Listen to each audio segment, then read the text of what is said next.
ఆయన కోసం మనం 2 సార్లు 2 బటన్లు ఒక్కసారి నొక్కలేమా అని చెప్పి ప్రతి ఇంటికి వెళ్ళి చెప్పండి.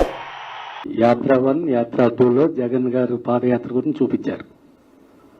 నేను విన్నాను అనే మాట ఆంధ్రప్రదేశ్ ప్రజలు గట్టిగా నమ్మి అతను గెలిపించి సీఎం సీట్ ఇచ్చారు. సీఎంగా గెలిచిన తర్వాత ఇప్పుడు ఎక్కడికి వెళ్ళాలన్నా పరదాలు కట్టుకుని వెళ్తున్నారు. ఆయన చెట్లు నరికేస్తున్నారు, పరదాలు కట్టుకుని వెళ్తున్నారు.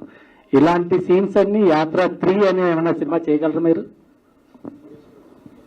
రియల్ స్టోరీగా అంటే మనము మీరు సినిమా రిపోర్టరా పొలిటికల్ రిపోర్టరా అండి? మీరు ఎక్కడ ఉంటారండి? హైదరాబాద్, ఆంధ్రానా? హైదరాబాద్. మీకు అక్కడ పరదాల గురించి ఇక్కడ తెలిసింది మీకు? వెళ్తూ ఉంటాం కదా సార్ అన్ని. సరేలేండి. మీరు మీమ్స్ వచ్చిందండి. ఇందులో జగన్ గారు కడప బిడ్డ ఎవరి దగ్గర కాళ్ళు వంచడు, కాళ్ళు అతను తల వంచడని మీరు పెట్టారు. అదే మీమ్స్ ఏం చేశారంటే బీజేపీ మోడీ గారి దగ్గరికి వెళ్ళి జగన్ గారు ఇలా వంగి నమస్కారం పెట్టే మీమ్స్ చేశారు. అంటే ప్రజలు అన్ని చూస్తూ ఉంటారు కదా సార్. పరదాలు కట్టేది నిన్న సిద్ధం మీటింగ్ కూడా పరదా కట్టుకుని వచ్చారండి ఆయన. కదండి. సరే అండి. మనం ఎంత మనము ఇప్పుడు మీరు ఒక్కసారి చీఫ్ మినిస్టర్, ప్రైమ్ మినిస్టర్ ఏదైనా కూడా they will have their own security. అది పక్కన పెడితే అండి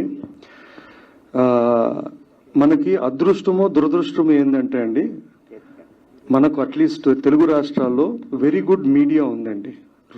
and media which is very divided, okay, which is also good. ఎందుకంటే దే విల్ బి దేర్. ఇప్పుడు మీరు చెప్పిన మీమ్స్ కానీ మీరు చెప్పినవన్నీ కూడా అవతల వాళ్ళు కూడా సేమ్ ఇంతే. మనం ఎంత బురద చల్లుతున్నామో అక్కడి నుంచి అంతే బురద ఇక్కడ చల్లుతారండి. నేను అనడం ఏంటంటే 2 బురదే అంటాను, మనకు అనవసరం అది. అండ్ సోషల్ మీడియా వచ్చిన తర్వాత ఫ్రీ డేటా, ఫ్రీ టైం, ఏం పంచాయతీ. ఎవడైనా ఈ రోజు ఎవడి మీదైనా బురద చల్లొచ్చు, ఎవడి మీద మీడియా పెట్టచ్చు. మనకు టైం ఉన్నోడు అది చూస్తాడు, పట్టించాలనుకున్నాడు పట్టించుకుంటాడు. ఇవన్నీ చేసి కూడా మనము 9 ఏళ్లుగా ఆయన దూషించినాం. ఆయన 151 సీట్లు కొట్టి సీఎం అయినాడు. ఇక్కడ మీమీలు పెట్టుకొని మనం బురద చల్లే వాళ్ళు మనం అక్కడ తిరుక్కుంటా ఉన్నాం. సో మనకి వేస్ట్ అండి. కేది క్వశ్చన్ సార్, ఇప్పుడు మహానేత రాజశేఖర్ రెడ్డి గారిది యాత్ర సినిమా తీశారు, బాగుంది అది. సో జననేత అని చెప్పుకునే జగన్ గారి గురించి వస్తే ఆయన మీద కేసులు, ప్రతి ఫ్రైడే ఒక కోర్టుకు వెళ్లాల్సిన పరిస్థితి ఉన్న నేతను గ్లోరిఫై చేసి సినిమా తీయడం ఎంతవరకు సబబు? గ్లోరిఫై అనేది ఏం లేదండి. ఇప్పుడు మీరు సినిమా ఇంకా చూడలేదు. నేను ఒక వర్షన్ అనుకున్నా మీకు చూపిస్తున్నాను. కేసులు అంటారా, ఇక ఇప్పుడు ఉన్న వాళ్ళలో అందరికి కూడా కేసులు ఉన్నాయి, మిగతా వాళ్ళకి కూడా కేసులు ఉన్నాయి. ఇప్పుడు మొన్న వరకు మనం ఒకరికే ఎత్తి చూపిస్తా అంటే ఇప్పుడు ఇట్లాగా చూపించుకోవాల్సిన పరిస్థితి తెచ్చుకున్నాము. ఇప్పుడు కథగా చేసినప్పుడు, అది కథగా చూసినప్పుడు we leave it to audience to say that ఇది మన డబ్బు మనం కొట్టుకున్నామా లేదా ఇది నమ్మదగ్గగా ఉందని. ఆ డబ్బు కొట్టేవద్దు వాడు సినిమా వాడు బాగాలేదంటాడు, ఇది నమ్మదగ్గంది ఉందంటే వాడు పక్కనోడికి చెప్తాడు బాగానే ఉందని చూడొచ్చు అని. అంతే. ట్రైలర్ చూస్తే కాంగ్రెస్ పార్టీని బాగానే టార్గెట్ చేసినట్టు కనిపిస్తుంది. టార్గెట్ అనేది ఏమి ఉండదండి. ఇప్పుడు ఆయన జీవితంలో కొన్ని జరిగాయి. ఎవరినో ఒకరిని ఎదిరించినాడు, తిరిగాడు, ఓ పార్టీలోంచి బయటకు వచ్చినాడు, ఆ పార్టీని ఇంకో పార్టీ పెట్టుకున్నాడు. ఆయనకు అక్కడ ఉన్న సర్కమ్స్టాన్సెస్, అక్కడ ఉన్న కాన్ఫ్లిక్ట్ తగ్గట్టుగా అక్కడ సీన్స్ ఉంటాయండి. అంతే అండి. అంతేగాని దాంట్లో ఎవరో విలను హీరో అది ఏమి ఉండదండి. మహి గారు, ఈ కథలో ఫిక్షనల్ ఎంత పర్సెంటేజ్ ఉంది, రియాలిటీ ఎంత పర్సెంటేజ్ ఉందండి? ఇది అన్నంలో నీళ్ళలాగా 1:2 రేషియోలో చెప్పలేమండి. ఇది difficult to say. One, it has to be truth or believable truth. మీరు సినిమా చూసిన తర్వాత అరే అసలు ఇది జరిగిండ అసలు అనుకుంటే దెన్ ఇట్స్ అవుట్. అది నిజమైనా కూడా if it is not believable on screen then it won't work out అండి. ఇప్పుడు ఒకటి థింగ్ అండి, when you do with real characters, ఏంటంటే అండి రియల్ క్యారెక్టర్ వేరే, ఆన్ స్క్రీన్ క్యారెక్టర్ వేరే. అంటే కంప్లీట్లీ ఏదో వింతని కాదు.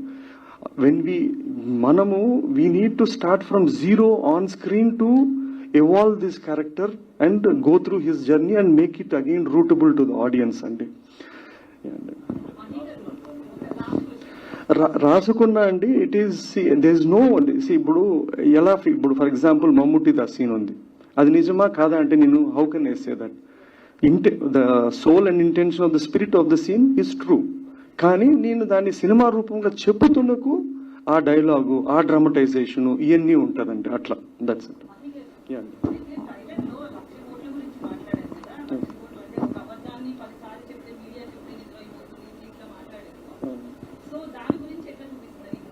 నిజమవుతుందో లేదో కానీ అండి, అట్లీస్ట్ ఆ మూమెంట్ వరకు నమ్మించాం కదా. ఇప్పుడు 1,00,000 కోట్లని మనం అన్ని పేపర్లో మీడియాల్లో ఉంది.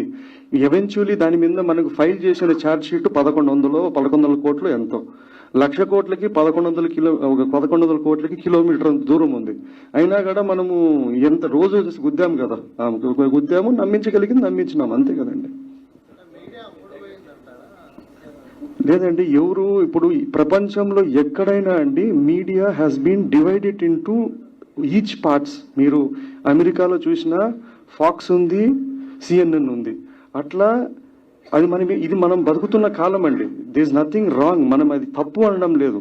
ఈ రోజు నా పర్సనల్ ఫీలింగ్ ఏంటంటే, ఒక మీడియా ఎగ్జిస్ట్ కావాలంటే they are bound to be with one or the other. అది మనము మన రాష్ట్రానికో ఎక్కడికో కాదు, ప్రపంచం మొత్తము they divided into for or against. And వాళ్ళ పని వాళ్ళు చేస్తున్నారండి. మనమేమో వాళ్ళు ఏదో అన్నారని చెప్పి వాళ్ళు అనడం లేదు.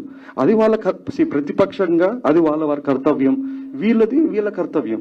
అదేది అన్ఫార్చునేట్లీ ఏంటంటే మీడియా కూడా వాళ్ళలాగా ఒక సైట్స్ తీసుకొని ఇండిపెండెంట్ లేకుండా they are accusing each other. Media అయినా కూడా it is a serious business and you can't blame anyone.